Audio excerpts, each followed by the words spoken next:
Elementary school schedules in campus look a little different than schedules at the high school. Let's take a look at how to build a typical elementary school schedule. The period schedule in the calendar defines the grid that lies underneath your schedule. First, determine how many times in a day homeroom teachers will take attendance. If you want to be able to record a student was absent for half a day, then at least 2 attendance or homeroom periods will be needed. In your period setup, be sure these periods have start and end times defined and are marked as instructional time, meaning attendance is recorded. To have a place to put them on the schedule, create a period for each subject or course area that an elementary classroom teacher will have a separate roster or gradebook for. To simplify our example, we'll create a period for math and one for reading. Create a period for each specialist course as well, such as music, gym, art, media, and/or foreign language. These periods will be used to record grades for subject areas rather than to take attendance, so don't mark them as instructional time. Start and end times are not needed either. Courses are created in the scheduling module in Campus. First, create the homeroom courses needed at each grade level. These courses are marked as attendance taking. Next, create the courses for the classroom teacher's subjects. In our example, we'll do just reading and math. Create a course in each grade level for each specialist's course. The specialists and the subject area courses are not marked to take attendance.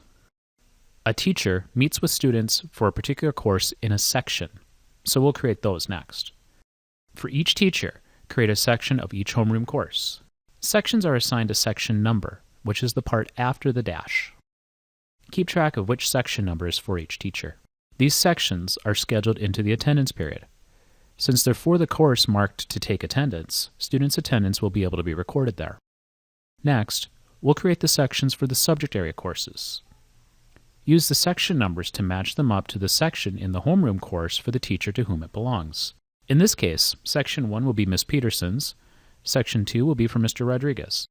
Be sure to assign the teacher to his or her sections of all the courses. Otherwise, they won't be able to access the grades for that section. For the specialist teachers, create the sections and assign them to the specialist teacher. We'll use the section number to designate which classroom teacher they belong to. Once the sections are set up for the courses, use the Roster Setup, Roster Builder tools on the section to create the homeroom rosters.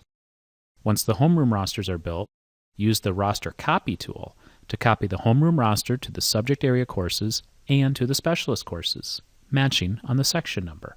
Once that process is done for all grade levels, your elementary school schedule will be built for the year, until the first day of school and a new student walks in the door. How do you get him added to all the teachers' rosters? There are 3 options to quickly build a student schedule using the walk-in scheduler. Each has a little required setup that needs to be done first. One option is to borrow an idea from your middle school colleagues, the team. Teams can be thought of as a tag or label on the sections and the student. The walk-in schedule will match up these pieces of information to put the student into the sections for his or her team. Another option is to define rules on the course to put the student into the same section number of different courses. The final method would be to search the schedule by the teacher's name and find the sections that way.